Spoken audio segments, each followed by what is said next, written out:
entier toute parenté avec elle. Le récit qui suit est court et très émouvant.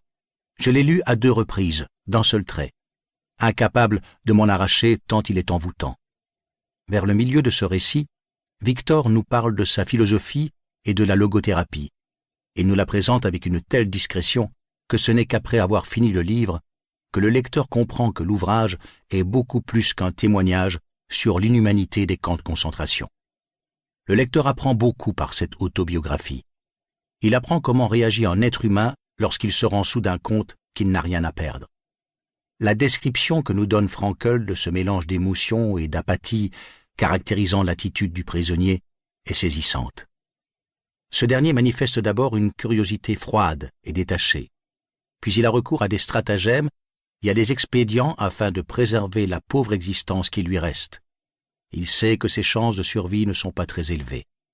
Il arrive à tolérer la faim, l'humiliation, la peur et sa profonde colère devant l'injustice qui lui est faite grâce au souvenir des personnes qu'il aime, qu'il conserve jalousement en lui, grâce aussi à la religion, à son sens de l'humour et grâce au regard qu'il jette sur les beautés curatives de la nature, un arbre ou un coucher de soleil. Mais ces moments de bien-être ne font naître chez lui le désir de vivre que s'il l'aide à comprendre son absurde souffrance. C'est ici que nous rencontrons un thème central. Vivre, c'est souffrir.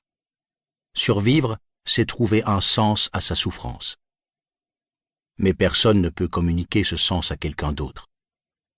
Chaque individu doit trouver sa propre réponse et assumer la responsabilité de mettre cette réponse en application.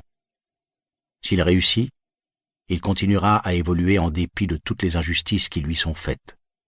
Frankl aime beaucoup citer Nietzsche. Celui qui a un pourquoi, qui lui donne un but, peut vivre avec n'importe quel comment. Dans un camp de concentration, tout concourt à enlever au prisonnier son autonomie. Tous les buts habituels de son existence lui sont ravis. Il ne lui reste que la dernière des libertés humaines, choisir l'attitude qu'il adopte dans les situations qu'il est obligé de vivre. Cette suprême liberté, reconnue par les stoïques et les existentialistes modernes, revêt une importante signification dans le récit de Frankl. Les prisonniers étaient des gens ordinaires. Pourtant, certains d'entre eux ont prouvé que l'homme est capable de s'élever au-dessus de son sort.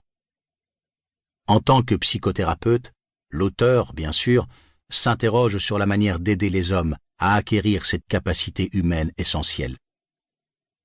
Comment peut-on aider une personne à devenir responsable de sa vie, si désespérée que soit sa situation ? Frankl nous raconte avec émotion une séance de thérapie collective avec ses compagnons. À la demande des éditeurs, le docteur Frankl a ajouté à cet ouvrage une description des principes fondamentaux de la logothérapie. Jusqu'à maintenant, la plupart des ouvrages de cette 3e école viennoise de psychothérapie, les prédécesseurs étant les écoles freudiennes et adlériennes, ont été publiés en allemand.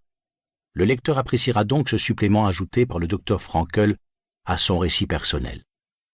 À la différence de plusieurs existentialistes européens, Frankl n'est ni pessimiste ni anti-religieux.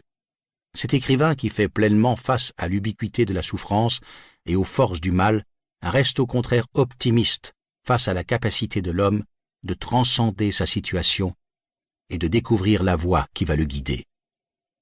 Je recommande ce petit livre de tout cœur, ce joyau de narration dramatique qui porte sur le plus profond des problèmes humains, a autant de valeur littéraire que philosophique et constitue une brillante introduction au mouvement psychologique le plus important de notre époque. Gordon W. Allport, 1959.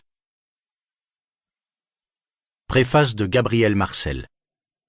C'est à Vienne que je rencontrai Viktor Frankl pour la première fois, et je n'ai certes pas oublié l'émotion profonde que je ressentis en présence de ce rescapé des camps de la mort. Je fus d'ailleurs en même temps très frappé par son calme, au moins apparent, par sa maîtrise de soi, et pourtant sa femme et d'autres membres de sa famille avaient succombé. Les paroles très mesurées que prononça devant moi ce psychologue me touchèrent au plus profond.